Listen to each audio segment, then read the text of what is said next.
O Lar Adventista, capítulo 35. Participando dos encargos. O dever do pai não pode ser transferido a outrem. O dever do pai para com seus filhos não pode ser transferido à mãe. Se ela cumpre o seu dever, já tem trabalho bastante. Unicamente trabalhando unidos podem pai e mãe dar desempenho à tarefa que Deus dispôs nas mãos. O pai não deve omitir-se de sua parte na obra de educar os filhos para a vida e imortalidade. Ele deve participar das responsabilidades. Há obrigações para ambos, pai e mãe. Pai e mãe devem manifestar respeito mútuo se quiserem ver essas qualidades desenvolvidas em seus filhos. O pai deve encorajar e sustentar a mãe na sua obra de cuidado mediante alegre fisionomia e palavras bondosas. Procurai ajudar vossa esposa no conflito que ela tem diante de si. Sede cuidadosos em vossas palavras, cultivai refinamento de maneiras, cortesia, gentileza, e sereis recompensados por fazê-lo. O trabalho prestado com alegria suaviza o fardo da mãe. Sejam quais forem seus deveres e perplexidades, leve o pai para o seu lar a mesma fisionomia sorridente, o mesmo agradável tom de voz com que durante todo o dia saudou a visitas e estranhos.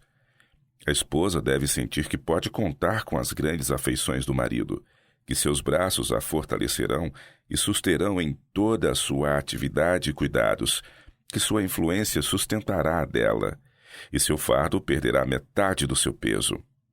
Não são os filhos dele e dela igualmente? A esposa pode entregar-se a tarefas que lhe pareçam de maior importância do que ajudar o marido em sua parte de responsabilidades, e o mesmo pode dizer-se do marido. Terna ministração tem valor. Há uma tendência da parte do marido de sentir-se livre para entrar e sair como se ele fosse em sua casa mais um hóspede que o chefe do círculo familiar. Os deveres domésticos são sagrados e importantes, no entanto, não muitas vezes atendidos com cansativa monotonia. Os incontáveis cuidados e perplexidades tornam-se irritantes, sem variedade de mudanças e agradável relaxação que o esposo e pai frequentemente têm em seu poder propiciar se ele quiser, ou antes, se ele acha necessário ou desejável fazê-lo. A vida da mãe nas humildes ocupações domésticas é de constante sacrifício, tornando-se mais dura se o marido deixa de apreciar as dificuldades da posição da esposa e não lhe dá o seu apoio. Mostrar consideração pela esposa. O marido deve manifestar grande interesse em sua família. Em especial, deve ser muito delicado para com os sentimentos de uma esposa débil. Ele pode cerrar a porta a muita doença. Palavras bondosas, joviais, animadoras demonstrar-se-ão mais eficazes do que os melhores remédios. Elas darão ânimo ao coração do desalentado e abatido, e a felicidade e a luz solar introduzidas na família, por meio de atos de bondade e de palavras animadoras, recompensarão multiplicadamente o esforço feito. O marido deve lembrar que muito da responsabilidade de educar as crianças recai sobre a mãe, que ela tem muito que ver com moldar-lhes o espírito. Isto deve chamar a atividade da parte dele os mais delicados sentimentos, fazendo-o aliviar cuidadosamente os fardos à sua esposa.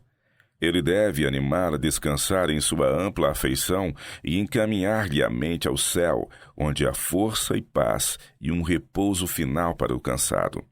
Não deve voltar para casa com a fisionomia carregada, mas trazer com sua presença uma luz à família e estimular a esposa a olhar para cima e confiar em Deus. Podem, unidos, invocar as promessas divinas e atrair sobre a família suas ricas bênçãos. Guiar mansamente. Muitos maridos e pais deveriam aprender uma útil lição do cuidado do fiel pastor.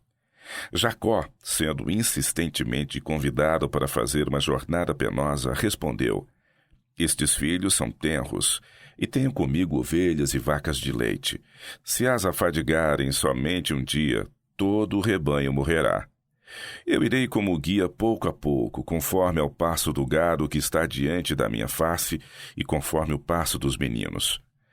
Na fadigosa estrada da vida, que o esposo e pai guie pouco a pouco segundo a resistência de sua companheira de jornada.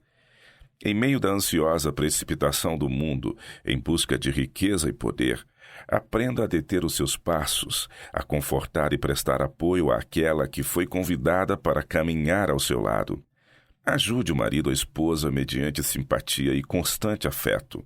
Se ele a deseja conservar jovial e contente, de modo a ser no lar como um raio de sol, auxilie-a no fazer face às responsabilidades. Sua bondade e amorável cortesia serão para ela uma preciosa animação, e a felicidade que ele comunica lhe trará paz e alegria ao próprio coração. Se a mãe é privada do cuidado e conforto que lhe devem ser proporcionados, se consente gastar as forças em trabalho excessivo ou por ansiedade e tristeza, seus filhos são privados da força vital, da elasticidade mental e da jovialidade que poderiam herdar. Muito melhor seria tornar a vida da mãe feliz e contente, pô-la ao abrigo de necessidades, trabalho fatigante e deprimentes cuidados, fazendo com que os filhos herdem boa constituição e possam abrir caminho na vida por suas próprias forças e energias.